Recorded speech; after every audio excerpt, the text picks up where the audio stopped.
حدیث میں ایک صحابی کا قصہ آتا ہے جو فارسی تھے اور شوربہ اچھا پکاتے تھے۔ انہوں نے ایک مرتبہ اللہ کے رسول صلی اللہ علیہ وسلم کی دعوت کی اور کہا، یا رسول اللہ، میں نے آج گوشت عمدہ پکایا اور جی چاہتا ہے کہ آپ بھی نوش فرمائیں۔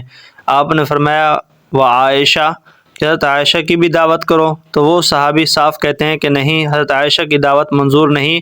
اللہ کے رسول صلی اللہ علیہ وسلم نے فرمایا کہ پھر ہم کو بھی منظور نہیں۔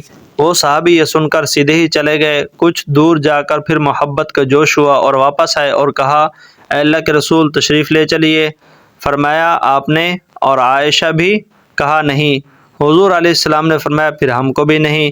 یہ سن کر وہ پھر لوٹ گئے اور کچھ دور جا کر پھر واپس آئے اور کہا، اے اللہ کے رسول، چلیے۔ فرمایا، اور عائشہ بھی؟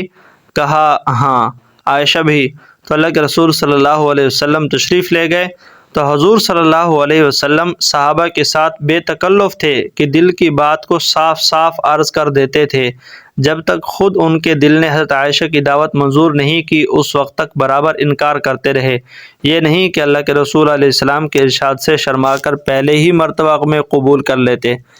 ایسا ہی واقعہ حضرت بریرہ رضی اللہ تعالیٰ عنہ کا حدیثوں میں آتا ہے کہ جب ان کو حضرت عائشہ نے آزاد کر دیا تو اسلامی قانون کے مطابق اللہ کے رسول صلی اللہ علیہ وسلم نے ان کو اختیار دیا کہ جس شخص سے تمہارا نکاح غلامی کے زمانہ میں ہو چکا ہے، اب چاہو تو تم اس کو باقی رکھو، خواہ فسخ یعنی توڑ دو۔ حضرت بریرہ نے فسخ نکاح کو اختیار کیا۔ ان کے شوہر کو اس کا بہت صدمہ ہوا۔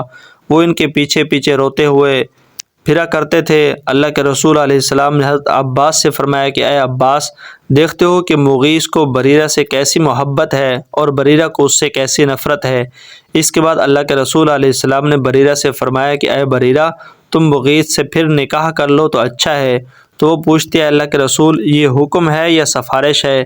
آپ نے فرمایا، سفارش ہے، حکم نہیں۔ تو کہا، میں سفارش کو منظور نہیں کرتی۔ بھلا آج تو کوئی مرید ایسا کر کے دیکھے کہ پیر کی سفارش کو رد کر دے کہ وہ خود ہی مردود ہو جائے گا۔ مگر حضرت بریرہ کے اس فعل سے اللہ کے رسول علیہ السلام کو ذرا ناگواری نہیں ہوئی، کیونکہ امر اور شفاعت کا درجہ صحابہ کرام کو آپ نے بتلا دیا تھا کہ امر کی اطاعت واجب ہے اور سفارش میں قبول اور عدم قبول کا اختیار ہے۔ پھر جب وہ اختیار سے کام لیتے اور کسی معاملہ میں اللہ کے رسول علیہ السلام کی سفارش قبول نہ کرتے تو آپ کو مطلقاً ملال نہ ہوتا تھا، کوئی ناراضگی نہیں ہوتی تھی۔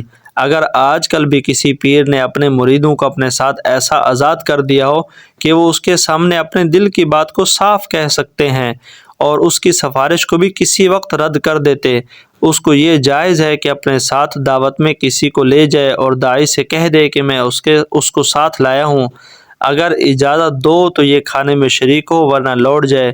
اور جس نے اتنا بے تکلف اور آزاد نہ کیا ہو اس کو یہ حق حاصل نہیں، کیونکہ اس کے استئذان یعنی اجازت لینے کے بعد مرید کو اجازت دینے پر قدرت نہ ہوگی، اور اس صورت میں بطیب نفس یعنی دل کی مرضی سے اجازت کا تحقق نہ ہوگا، وہ شرما کر اجازت دے دے گا اور قلب میں گرانی ہوگی۔